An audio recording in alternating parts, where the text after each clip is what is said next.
The Veridian flagship Eternal Dominance glided silently through the void, its crystalline hull reflecting distant starlight, as Admiral Morvax surveyed the small blue-green planet through the observation deck. Another primitive world to bring into the Enlightenment, he murmured, mandibles clicking with anticipated pleasure. Behind him, his second-in-command, Lieutenant Prixla, offered the customary blessing. May their resistance be brief but informative, she intoned. Morvax turned away from the viewport. After conquering 17 species across 9 star systems, the protocol was routine. Send the ultimatum, demonstrate superior firepower on an uninhabited region, accept surrender, implement Veridian governance. The humans would fall in line like all the others, but Commander Elistrax, their xenoanthropologist, wasn't so certain. Admiral, she said, antennae twitching with agitation as she burst into the command center. I've completed the analysis of intercepted transmissions from Earth. I think we should reconsider the standard approach.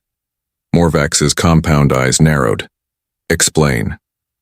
Their global information network contains fiction. She pronounced the unfamiliar word carefully. Thousands upon thousands of scenarios imagining first contact with extraterrestrial life. And in a statistically improbable number of these scenarios, they defeat the aliens.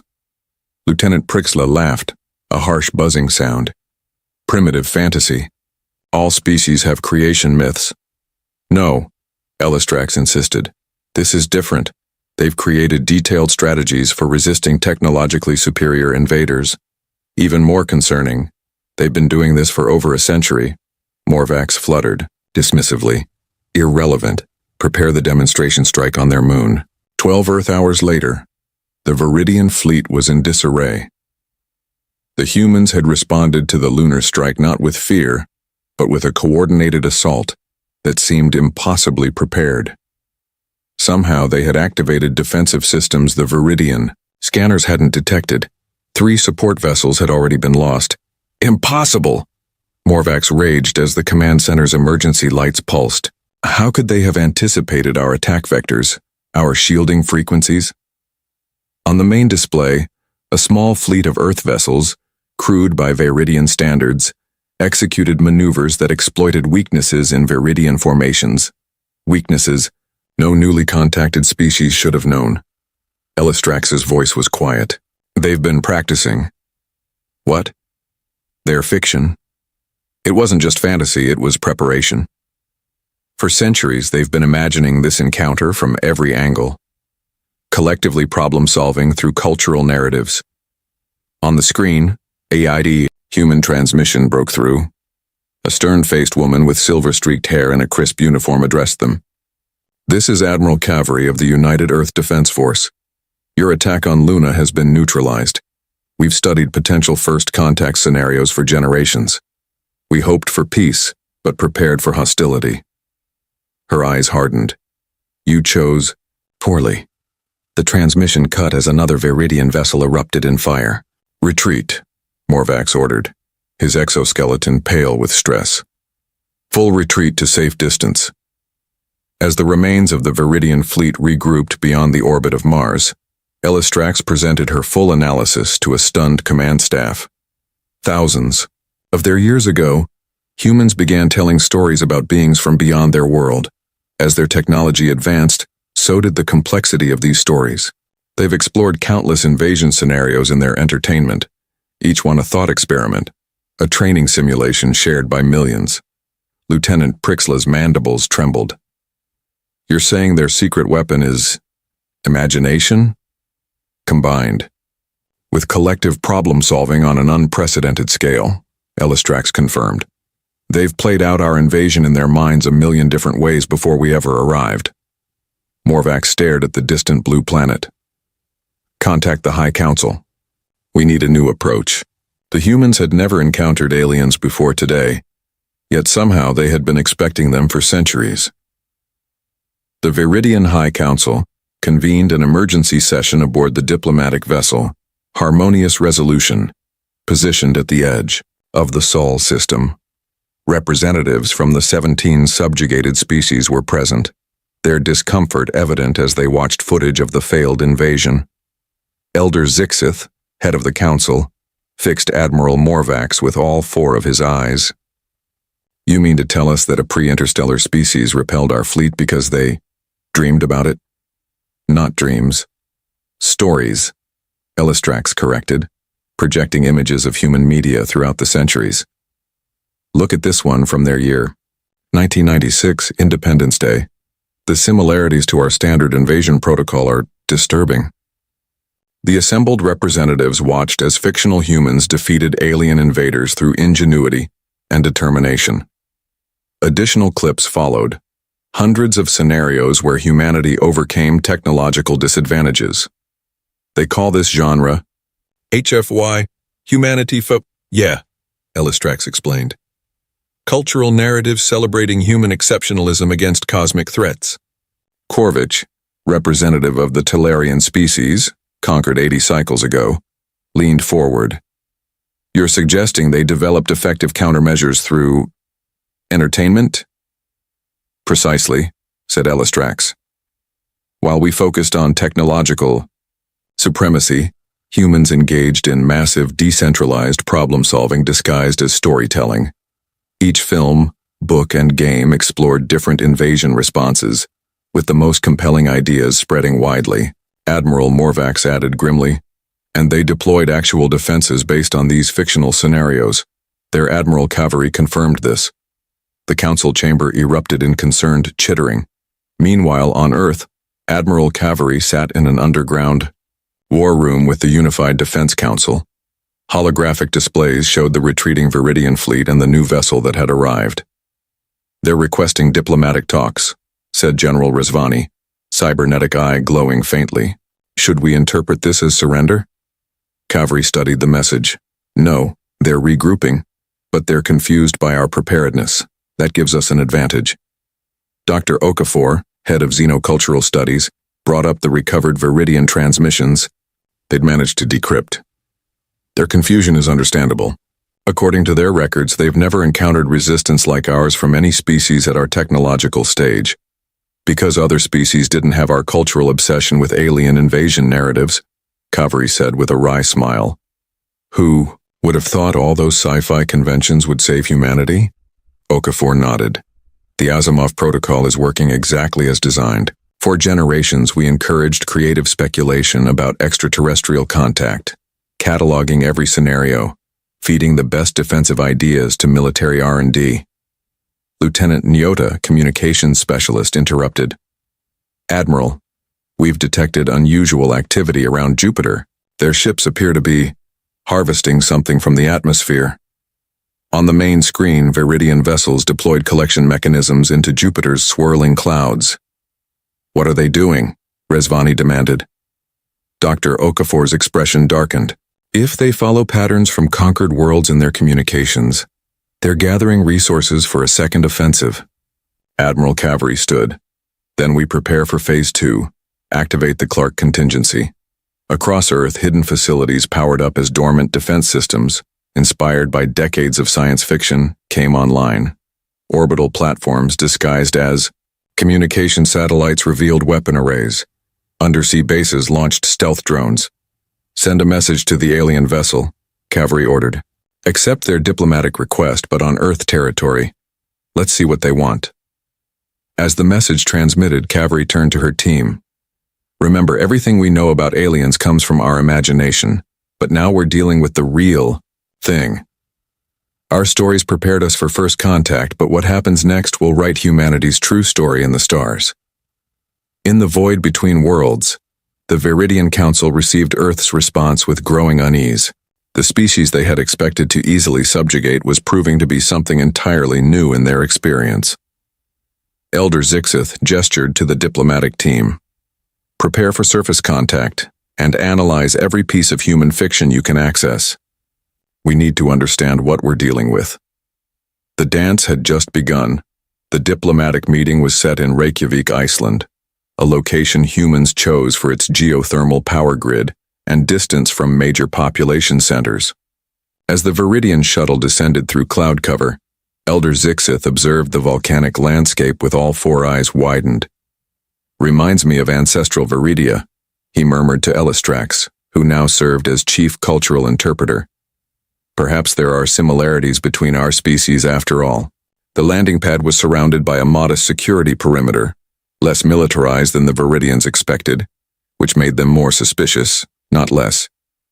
Admiral Kaveri greeted the delegation with a small team, Dr. Okafor, General Rezvani, and, surprisingly, a renowned science fiction author named Imari Katsuleas. "Welcome to Earth," Kaveri said formally. "We come unarmed to these talks, as agreed." Elder Zixith performed the Viridian greeting gesture. "The harmonious collective appreciates your hospitality despite our unfortunate introduction." Inside the conference facility, tension hung thick as initial formalities were exchanged. When refreshments were offered, the Viridians politely declined, their internal analyzers scanning for toxins. "Let us address the gravitational singularity." "In the room," Zixith finally said.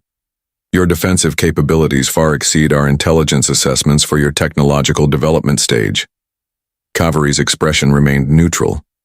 "Perhaps your assessments were flawed." "Perhaps," Zixith conceded, "or perhaps something more interesting is occurring. Our xenoanthropologist has a theory about humanity's unique preparation." Elistrax stepped forward, displaying human cultural artifacts on a hovering screen. "For generations, you've been creating scenarios of first contact, most notably, scenarios where technologically superior invaders are defeated by human ingenuity." The humans exchanged glances, and Imari Katsuleas smiled. "You've been reading our science fiction." "We've been studying it," Elistrax corrected. "No other species we've encountered has such extensive pre-contact preparation disguised as entertainment." Dr. Okafor leaned forward. "It wasn't disguised. It was collaborative problem-solving on a cultural scale.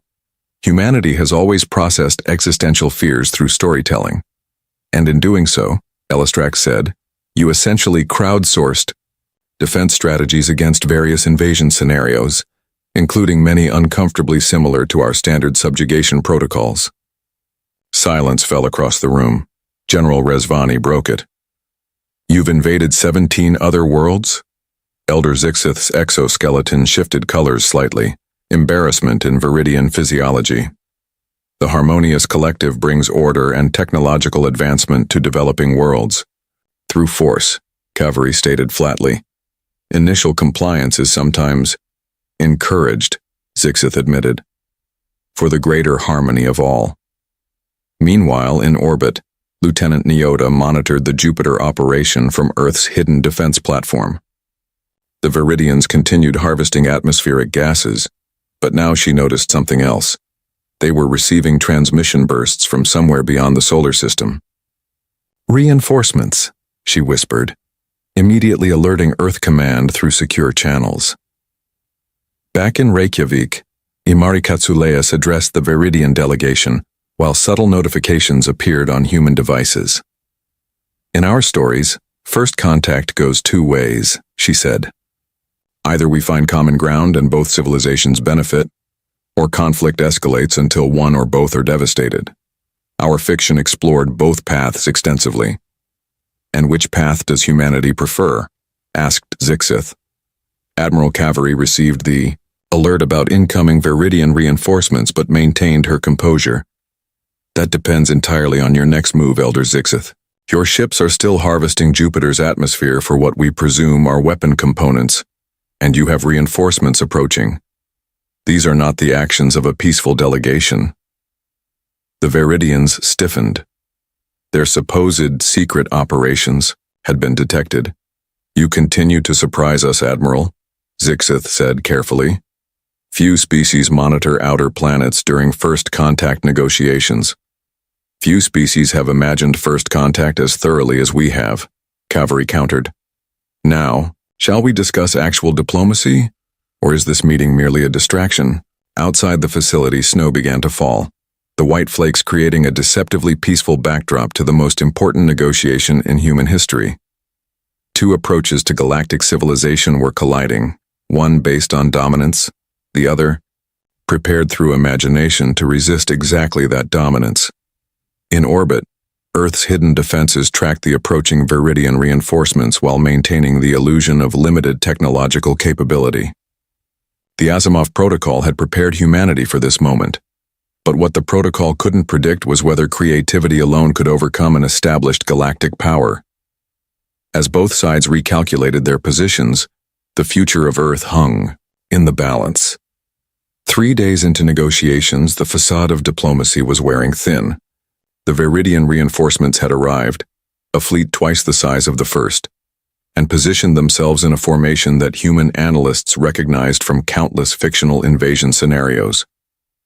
In the Reykjavik conference room, Elder Zixith presented the collective's generous offer. Earth would receive technological upgrades and protection in exchange for accepting Viridian oversight and resource allocation privileges. Admiral Cavery listened impassively. And if we decline? History suggests that isolated species eventually self-destruct. Zixith replied smoothly. The collective merely accelerates inevitable progress while preventing such tragedies. Dr. Okafor intervened. We've analyzed your transmissions, Elder. On previously subjugated worlds, your oversight meant replacing governments with Viridian administrators, and your resource allocation meant stripping planets of rare elements. The why? Viridian's color patterns shifted in surprise. You've decoded our secure communications? Ellistrax asked, her scientific curiosity momentarily overriding diplomatic protocol. Imari Katsuleas smiled. We've been imagining how aliens might communicate for centuries. Dr. Okafor's team created 50 different decryption approaches based on speculative fiction. One worked remarkably well. General Rezvani added, Your conquest playbook reads like our invasion fiction, except in our stories, Earth usually wins. While tensions escalated in Reykjavik, Lieutenant Nyota made a breakthrough on the orbital platform. Working with a team of cryptographers and xenolinguists, she had gained deeper access to Viridian communication systems. Admiral, she reported, through the secure channel, we've identified a significant vulnerability. Their entire fleet operates on a synchronized communication protocol, similar to the one in Katsuleas's Synchronicity War series. In the conference room, Cavalry received the update through a subtle earpiece as Elder Zixith continued outlining the benefits of submission. Neural interfaces to access the collective knowledge base, extended lifespans through our medical technology. Elder Zixith, Cavalry interrupted. There's something you should understand about humans. Our fiction isn't just defensive planning. It's also a reflection of our values. She nodded to Imari Katsuleas, who activated a holographic display showing scenes from human history and literature. Throughout our development, we've faced existential threats, from nature, from each other, from our own technology. In response, we've developed 2 consistent themes in our storytelling. Images flickered, ancient myths of gods and heroes, medieval tales of dragons and knights, modern narratives of alien invasions and human resistance. First, we value our autonomy above almost everything. And second, she paused as scenes of diverse humans working together against overwhelming odds played across the display. We believe in the potential for cooperation over domination. Zixith's antennae twitched irritably. Admirable sentiments. However, the Harmonious Collective has found that integration through controlled transition is most efficient. Efficient, perhaps, said Cavalry, but not harmonious. She stood, activating a larger display showing the Viridian fleet in its current formation. Your reinforcements are positioning for a full assault. Your diplomatic team is stalling while your ships prepare demolition charges near our polar ice caps. These aren't the actions of a collective seeking harmony. The Viridian delegation chittered in alarmed tones, realizing their military maneuvers had been completely transparent to the humans. Admiral Cavery continued, her voice steady. We're activating what we call the Asimov Protocol, final phase. Throughout the solar system, concealed human defenses revealed themselves. Stealth platforms around Jupiter targeted the Viridian harvesting operations. Earth orbital defenses locked onto the main fleet. Most surprisingly, the lunar surface where the Viridians had first struck transformed as massive structures emerged from hidden underground facilities. What is this? Demanded Zixith. "This is why we create fiction," replied Kaveri. "Not just to imagine threats, but to imagine solutions. For generations, we've been building defenses inspired by our most compelling stories. A signal from Earth triggered a cascading failure across Viridian fleet communications, exploiting the vulnerability Nyota had identified. As their ships lost coordination, Elder Zixith's exoskeleton paled. You've been planning this response specifically to our kind of invasion." "No," corrected Dr. Okafor. "We've been planning for every kind of invasion we could imagine. Yours just happened to follow one of our most frequently theorized scenarios." The Viridian elder looked from face to face, finally understanding that humanity's imagination had accomplished something no other species in their experience had managed. It had converted creative speculation into practical preparation against an unknown threat. "What are your terms?" Zixith finally asked, the aftermath of what historians would later call the Reykjavik ultimatum transformed Earth's position in galactic affairs. Rather than submit to Viridian rule or annihilate their fleet, both options available to them, humanity proposed a third path that no subjugated species had ever offered the collective. "True. Harmony," Admiral Kaveri had said, "requires mutual respect between equals, not domination." 6 months later, the first joint Human-Viridian Council convened aboard the orbital station Convergence, constructed in Earth orbit as a neutral meeting ground. Representatives from the 17 previously subjugated species attended, many still adjusting to their new status as equal members rather than subjects. Admiral Kaveri, now serving as Earth's ambassador, addressed the historic gathering. The Viridian approach to galactic unification was based on control. Ours is based on cooperation. Neither of us knows which approach will ultimately prove more effective, but we are committed to finding out together. Elder Zixith, still representing the Viridian leadership but now as an equal partner rather than conqueror, responded with surprising humility. For 10,000 cycles, the collective expanded through a single methodology. Humanity has shown us an alternative we had not considered viable. Our scientists now believe this imagination you possess may be your species' unique evolutionary advantage. The proceedings were broadcast across Earth and to all worlds of the former collective, now restructuring as the Galactic conquered. But not all parties were pleased with this arrangement. On the Viridian homeworld, a faction of military hardliners led by Admiral Morvax plotted resistance. "Humans have merely delayed the inevitable," he told his conspirators. "Their imagination makes them dangerous, yes, but unpredictable. We must study their weaknesses." Meanwhile, on Earth, celebration was tempered with caution. In a secured facility, beneath the Himalayas, Dr. Okafor and Imari Katsuleas developed a new initiative, the Clark Foundation, dedicated to applying humanity's imaginative problem-solving to diplomatic rather than military scenarios. "Our fiction prepared us for conflict," Katsuleas explained to a gathering of the world's greatest creative minds. "Now it must prepare us for coexistence."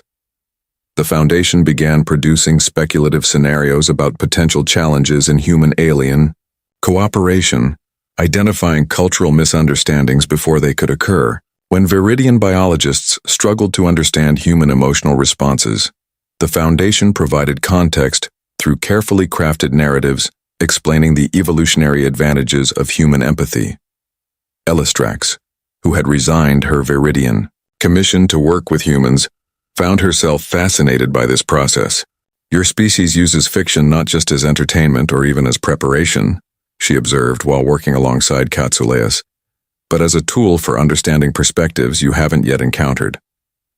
"That's empathy," Katsuleas replied. "Placing yourself in an experience you haven't lived, even one that doesn't exist yet." This concept proved revolutionary throughout the former collective worlds. Species that had been conquered centuries ago began rediscovering their own storytelling traditions, long suppressed under Viridian rule.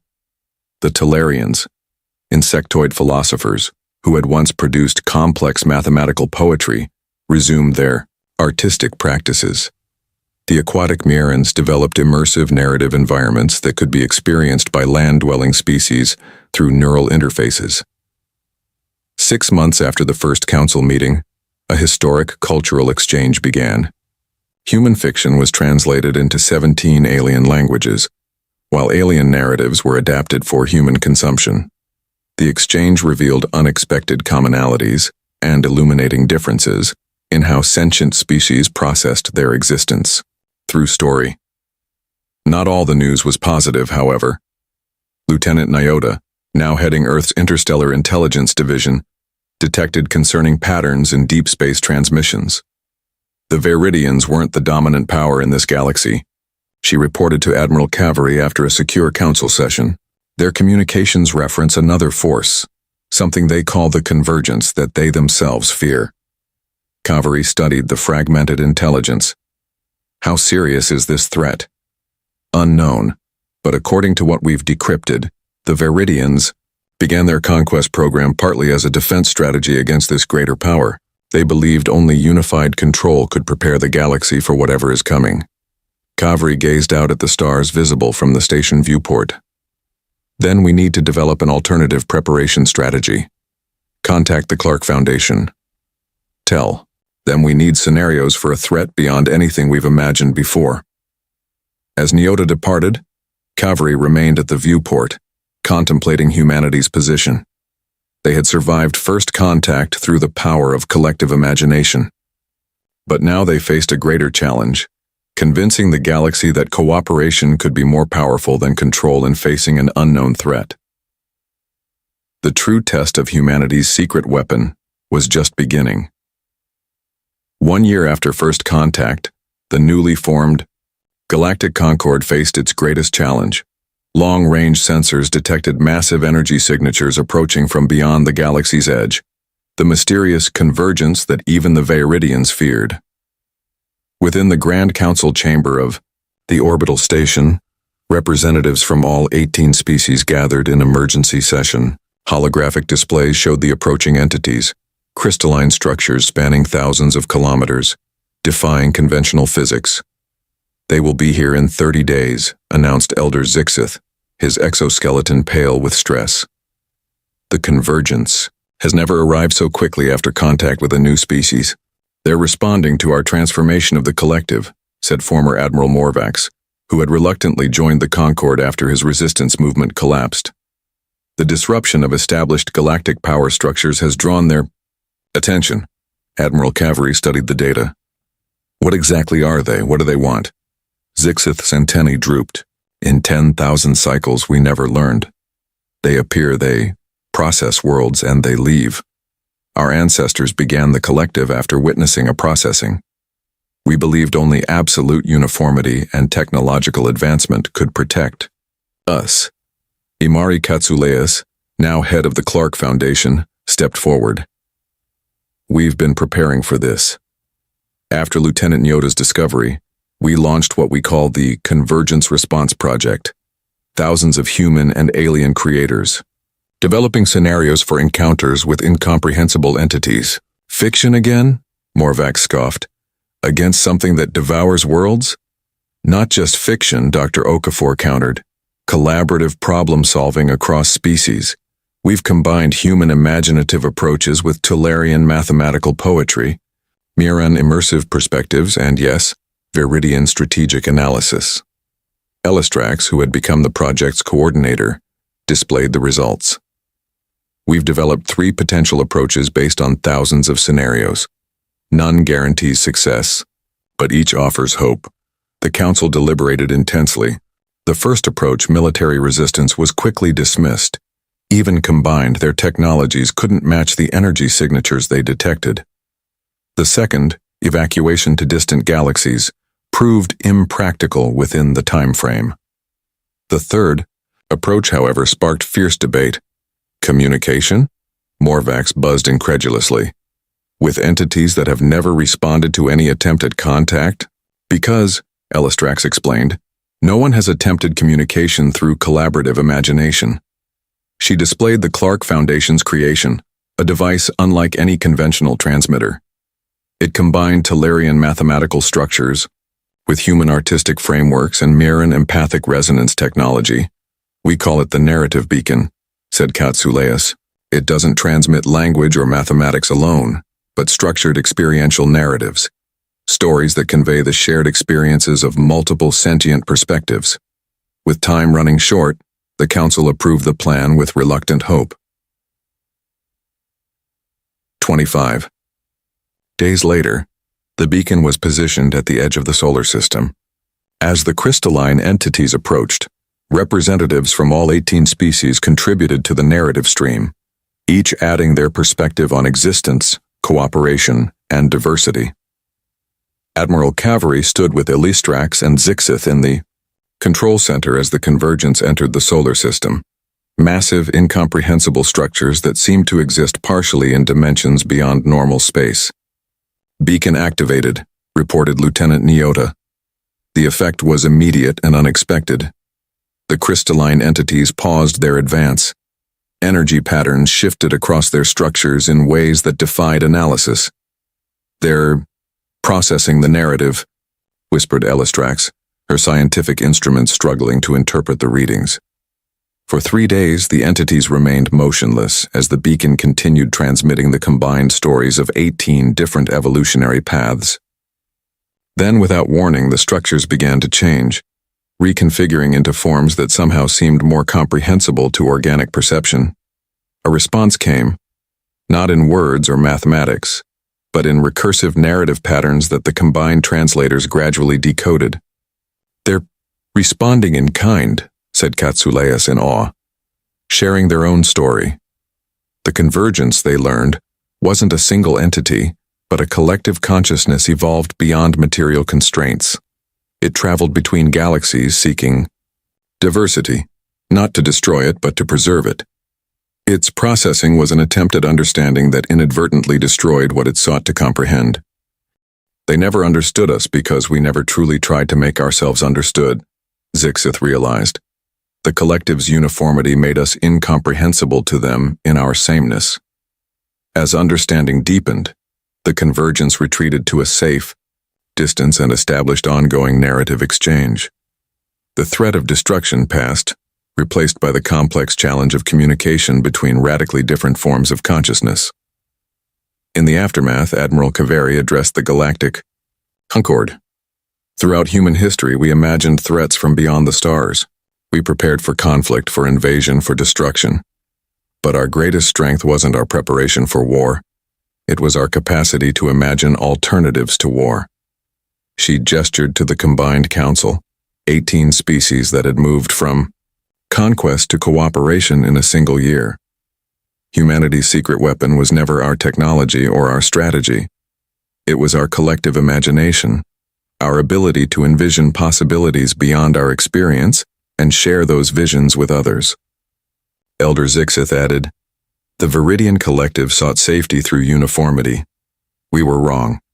The galaxy's true strength lies in its diversity, in the unique perspective each species brings to our shared challenges." As the council session concluded, Elistrax found Katsuleus at a viewport, watching Earth rotate serenely below. "You know," the Viridian scientist said, "my people have a phrase that translates roughly to reality's tyranny. It refers to the limitations of what exists versus what could be.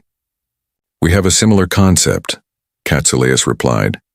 "We call it fiction, but we see it not as escape from reality, but as exploration of possibility." Elistrax's antennae twitched thoughtfully. "Perhaps that's why the convergence responded to us. You taught the galaxy how to imagine alternatives even to its own destruction." Beyond the viewport, stars glittered with new promise. Humanity had found its place in the cosmos not by dominating or submitting, but by sharing its most powerful resource, the ability to imagine a better future and inspire others to help create it. The secret weapon that had saved Earth had now saved the galaxy. Stories powerful enough to change reality itself.